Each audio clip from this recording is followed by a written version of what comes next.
Congratulations, you just made your first step into success.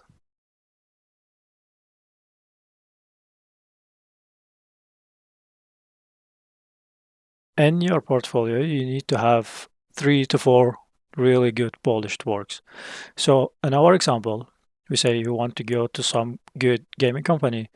You could choose any game that this company did and you recreate or one section of that game. If you were, let's say, environment artist, level artist, you can choose your favorite game and you choose your favorite location at that game and recreate it completely. Not the whole game, just small section of it, but you focus on that really well and you polish it as best as possible. You just squeeze your information and your skills into that one location.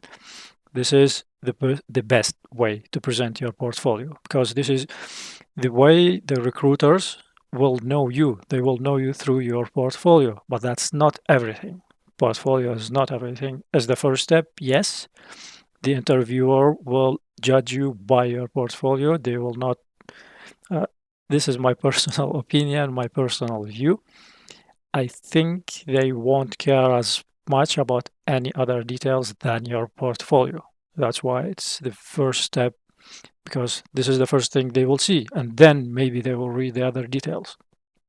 So focus on your portfolio, focus on 2 to 3, 4 really good projects. You can remove the ones that are not so good and you can keep the really good ones because a bad like you could have so many works on your portfolio but they could affect you negatively, so please just keep the best ones that you like or the latest ones. Just remove maybe your old works that you don't care about anymore or you just archive them. um, Next, let's say you got approved for an interview with mid-size company, whatever size company, you just got approved for an interview. Most of the times, the interviews, they go on 2 stages. The first interview, you will have it with HR people, recruiters, which they are aware of the work pipeline and environment, but they are not deeply involved in it. So there will not be so much technical work. I'm talking generally. Many companies they could do things differently, but this is what I have experienced during the years. Uh, the first meeting or the first interview is mostly about portfolio breakdown. What I mean about that, so they will go to your portfolio and they will ask you, what's your favorite piece? So let's say you can say, this is my favorite, and they will ask you, or let's say this one, they will ask you why this is your favorite.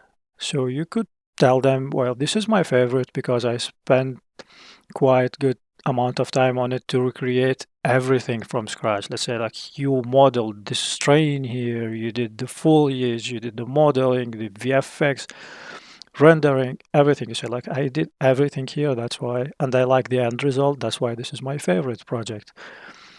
And if there is something not so good, let's say the VFX here are not perfect, the breaking of the walls doesn't look super real, natural.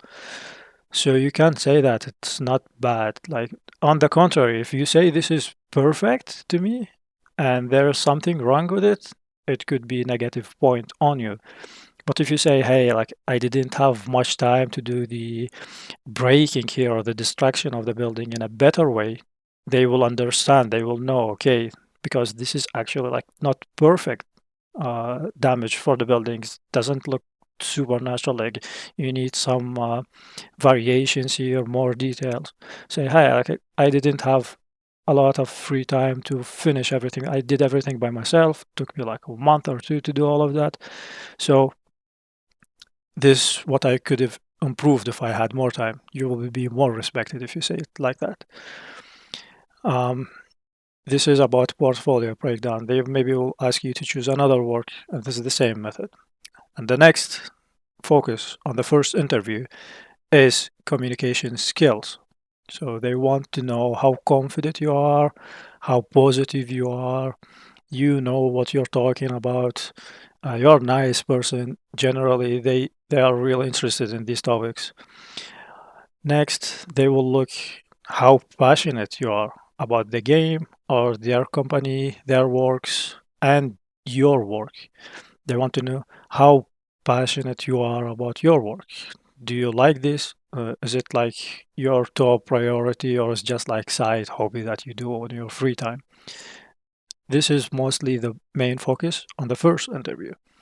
And then you have the second interview. That might be, I'm saying this is like generally, it could be all of that could be in the same first interview, but like most of the companies, they do it on two stages, sometimes maybe even more.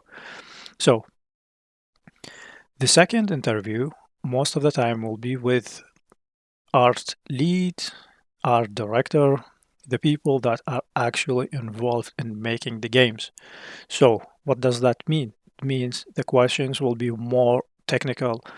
They will ask you about the tools that you are using, the work pipeline, the methods that you are using. They will go really deep into the work production. So, you need to know how to answer them with confidence. If you stall things and lie to them, they will 100% know, because most of these people, they are in the industry for many years.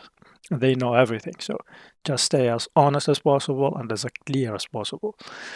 They also want to know um, your understanding of game production and also your methods of working, how to optimize work, how to problem solve, your artistic eye.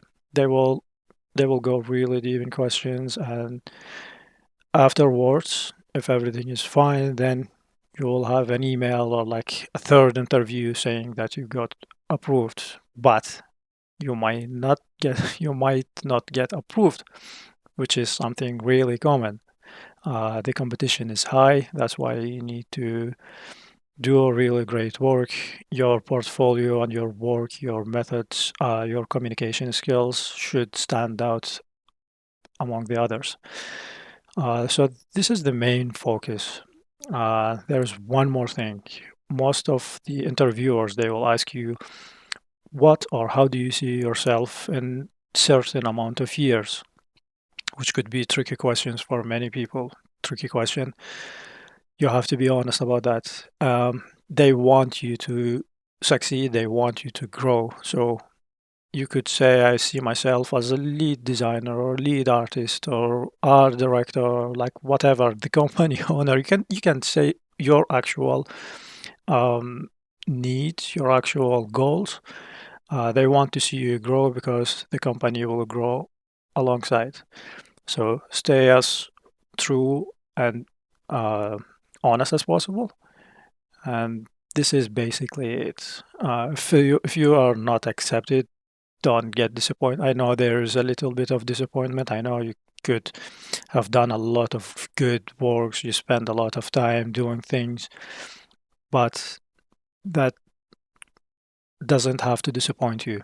Um, I have got refused, rejected so many times before, and that pushed me to do even better work, to motivate me to focus on the missing parts, missing details, and do better. And it worked in the end, so it will work for you 100%. You just need to focus, you need to believe in yourself, and do things as beautiful as possible, because we are artists, we want to make beautiful stuff.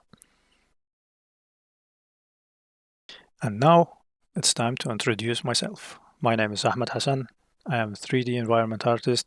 Currently, I work at Ubisoft Toronto in Canada, and I've been in the industry for many years. I started 2005 and doing freelancing since 2008 or 7, and then started working in smaller companies, mid-sized companies, and then started evolving. I don't want you to be scared because I started way long ago. I used to do this as a hobby. I've never expected I would use this as my main profession, but things have changed, and I'm really, really glad that I am here.